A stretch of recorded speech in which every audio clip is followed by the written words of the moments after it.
Bismillahirrahmanirrahim. Qala al-Wadi rahimahullah ta'ala qala Abu Dawud haddatsana Abdul Walid at-Tayalisi akhbarana Hammam ibnu Yahya an Qatadah an Yahya bin Ya'mar an Sulaiman ibnu Suradin al-Khuzai an Ubay bin Ka'ab qala Nabi sallallahu alaihi wasallam ya Ubay inni aqra'tul Qur'an faqala li ala harfin aw harfaini qala malakul ladzi ma'i qul ala harfaini qultu ala harfaini faqala li ana harfaini aw thalathah qala malakul ladzi ma'i qul ala thalathah qultu ala thalathah hatta balagha sab'a ahrufin thumma qala laisa minha illa syafin kafin in qulta sami'an aliman azizan hakima ma lam yakhtim ayata adabin birahmatin aw ayata rahmatin bi'adabin hadha hadisun sahihun ala syarti syaikhain mutarakhin anhu aw rufi'a hukmu syar'i bimithlihi kama turakhihi anhu. Maknanya diangkat suatu hukum di dalam ilmu syar'i dengan hukum yang lain yang tujuannya untuk mempermudah ataupun untuk memperberat. Maka contohnya di sini untuk mempermudah atau untuk memperberat. Untuk memperberat. Maknanya dulu dimudahkan, tapi sekarang harus tetap mandi. Maka makna nasakh wal mansukh adalah pergantian hukum yang mana dulu hukumnya demikian kemudian diganti untuk tujuan tertentu di dalam syariat ini dan hikmah tertentu. Maka contohnya permasalahan ini adalah hadits Ubay di sini, di mana Nabi memfatwakan seperti di hadits Abi Sa'id Al-Khudri yang kami sebutkan tadi di riwayat Muslim, bahwa seseorang datang kepada Nabi, kemudian dia mengatakan, ya Rasulullah, aku mendatangi istriku, dan istriku di saat aku hubungi dan aku tidak mengeluarkan air mani. Maka kata Nabi, cukuplah dengan berwudu dan mencuci dari Mr. P-nya. Inal ma'u minal ma', karena air itu tergantung dari air. Dan di riwayat Imam Muslim akan kami bacakan juga dari Abi Sa'id Al-Khudri dari fatwa Nabi yang mansuh, marra ala rajulin minal ansor, bahwa Nabi melewati seseorang dari Ansor. Fa arsala ilaihi fa kharaja wa ra'suhu yaqturu faqala la'allana a'jabalna. Qala na'am ya Rasulullah. Qala idza ujilta au hatta fala ghusla alaika wa alaikal wudu. Maknanya jika seseorang mendatangi istrinya kemudian tidak keluar mani, maka kata Nabi, cukup kamu melaksanakan wudu saja.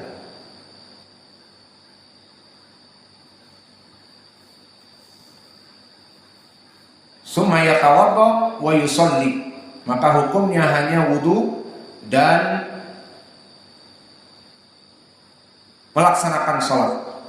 Dan bahkan datang dari Ubay ibnu Ka'ab juga dengan lafaz yang lain diriwayatkan oleh Imam Muslim.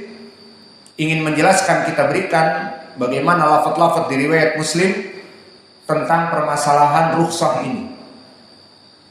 Berkata Ubay, sa'al tu Rasulullah sallallahu alaihi wasallam an rajul yusibu minal mar'ah thumma yuksilu faqala yaksilu ma asabahu minal mar'ah thumma yatawadda wa yusalli. Dari Ubay ibnu Ka'ab, aku menanyakan kepada Nabi, seseorang datang kepada istrinya dan tidak keluar. Apa yang dilakukan ya Rasulullah? Agar dia mencuci Mr. P-nya, kemudian berwudu dan sholat. Maka lafaz-lafaz ini datang diriwayatkan oleh Imam Muslim dari Abi Sa'id Al-Khudri dan dari Ubay ibnu Ka'ab. Kemudian dari sini kita mengetahui bahwa asal dulu hukumnya adalah tidak wajib mandi. Lalu apakah dipakai di zaman sekarang? Jawabnya tidak. Karena perkara ini sudah mansuh, telah dihapus. Disebutkan di dalam hadis yang kita baca di sini dari Abi Daud, rukhsah, maknanya Nabi memberikan fatwa dikarenakan tidak ingin Nabi memberatkan kepada kaum muslimin.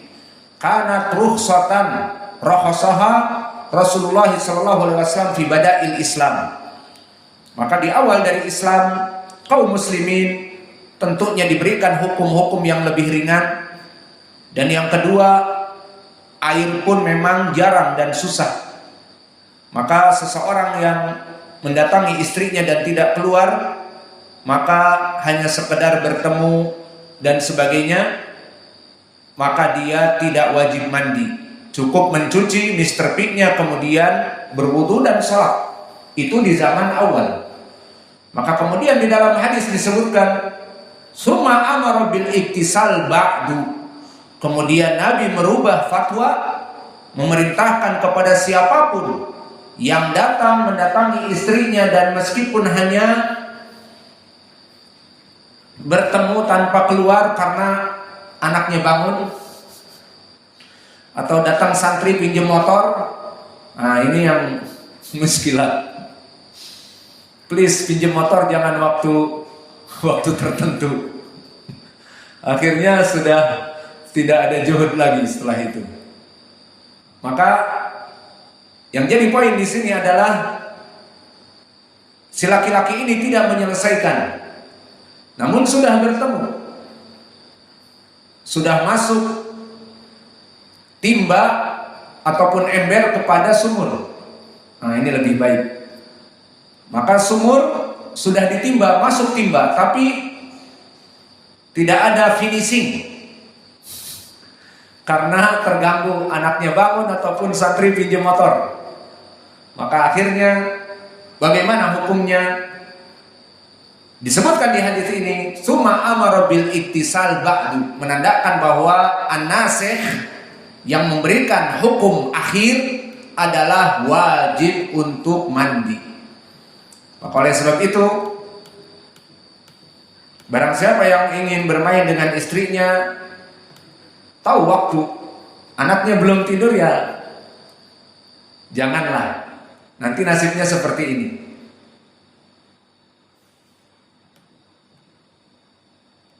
Maka di dalam hadis ini faidahnya adalah permasalahan di ilmu usul an-nasikh wal mansukh. Kalau ditanya mana yang mansukh, yang dihapus, apa hukum apa? Tidak keluar mani, cukup berwudu, itu yang mansukh. Yang nasikh, yang sekarang dipakai dan dia menghapuskan hukum yang lalu apa? Apapun di saat masuk ember kepada sumur, jelas dia harus mandi, keluar atau tidak keluar. Maka inilah pembahasan yang kita bahas. Lalu kita kumpulkan sekarang mana dalil-dalil bahwa permasalahan tidak keluar mani itu hukumnya mansukh, dan yang dipakai sekarang adalah hukum harus mandi. Hadis tadi di Sunan Abi Daud dengan lafaz summa amara bil iktisal ba'du. Kemudian Nabi memerintahkan setelah itu fatwa yang baru agar mandi. Maka hadis innamal ma'u minal ma'i, hadis yang mansukh.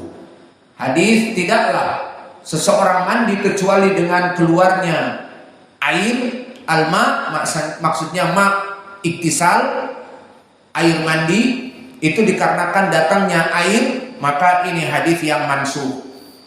Lalu mana penasikhnya? Di hadis Abi Daud tadi dinamakan penasikh yang bersambung. Maka ada nasikh yang dan mansukh itu bersambung dalam satu hadis, contohnya hadis ini.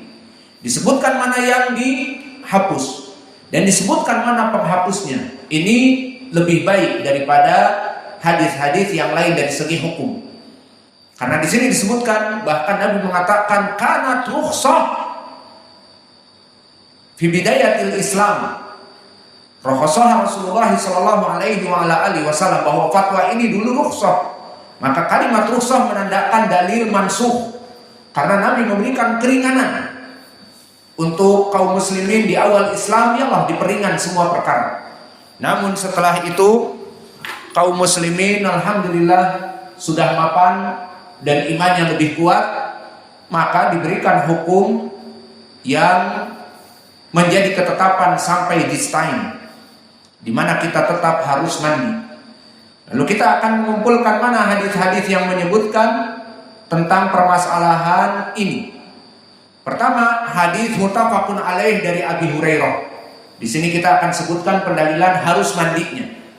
Hadis muttafaqun alaih dari Abi Hurairah, berkata Rasulullah sallallahu alaihi wasallam, "Idza jalasa ahadukum baina su'abiha al-arba' tsumma jahadaha faqad wajabal ghuslu."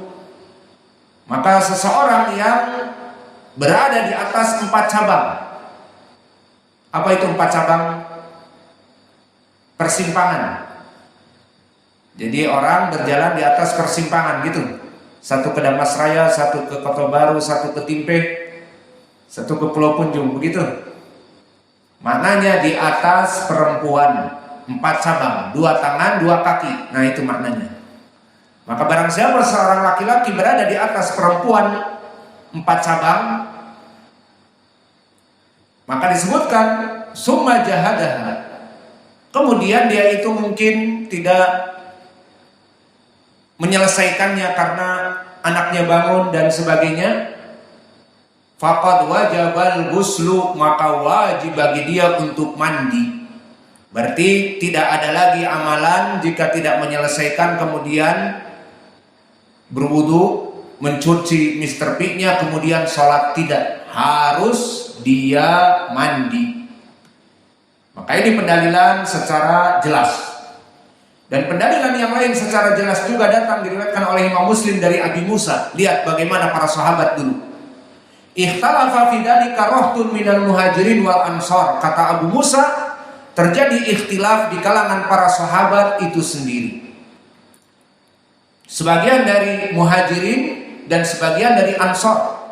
Berkata al-ansariyun, kelompok dari ahli Madinah, bagi seseorang yang tidak menyelesaikan, hanya bertemu begitu saja, kata mereka, la yajibu al-ghuslu illa min dafqin. Tidak wajib mandi bagi dia. Tidaklah mandi itu kecuali datangnya air. Dafq adalah keluar air dengan deras. Au minal ma, atau keluarnya air mani. Ini pendapat al-ansariyun. Kita katakan ini benar jika memang belum ada penasihnya. Wa qala al-muhajirun, berkata al-muhajirun, bal idza khalaqa faqad wajaba al-ghusl. Tidak, bahkan jika bertemu sekalipun, bertemu masuk ember kepada sumur, sudah bertemu antara Mr. P dengan Mrs. V, keluar tidak keluar, wajib dia mandi. Ini pendapat al-muhajirun. Maka telah terjadi ikhtilaf permasalahan fikih di zaman para sahabat juga.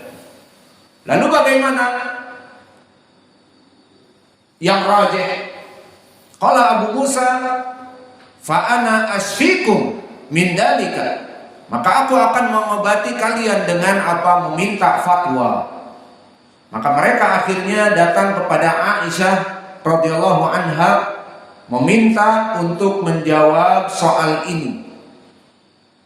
Maka kata Aisyah, ada apa? Mereka mengatakan kami merasa malu karena permasalahan ini masalah hubungan intim.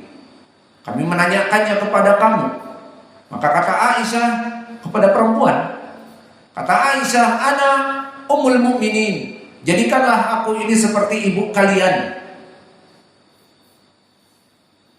Dikatakan la tastahi antas alani ama kunta sa'ilan anhu ummak alati waladatka fa inna ma ana ummuk.